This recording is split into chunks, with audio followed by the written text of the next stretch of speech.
In the outskirts of Wyndham, past dense woods and forgotten trails, stood the remnants of Joyland, an abandoned theme park.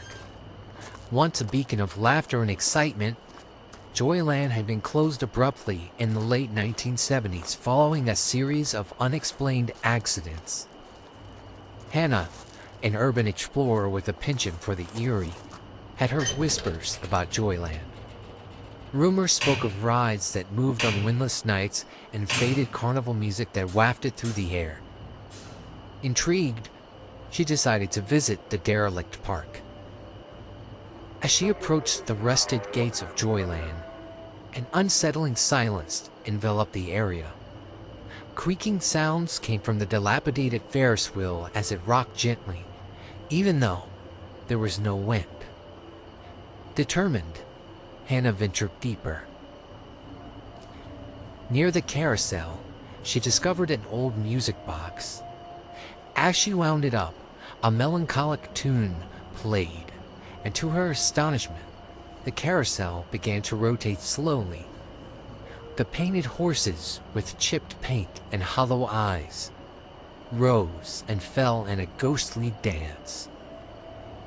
Drawn further in, Hannah reached the Hall of Mirrors, a labyrinth of distorted reflections. Inside, her reflection was warped in each mirror, but one reflection stood out.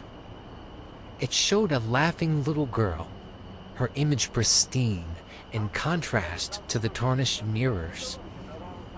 The child beckoned Hannah deeper into the maze. Emerging from the Hall of Mirrors, Hannah found herself in the heart of the park, where stood the once famous roller coaster, the Serpent's Descent. The tracks were rusted, and the coaster cars were covered in moss and vines.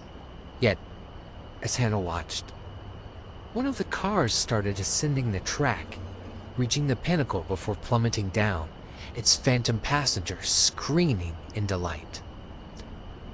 Feeling a chill, Hannah decided to leave, but the park had other plans.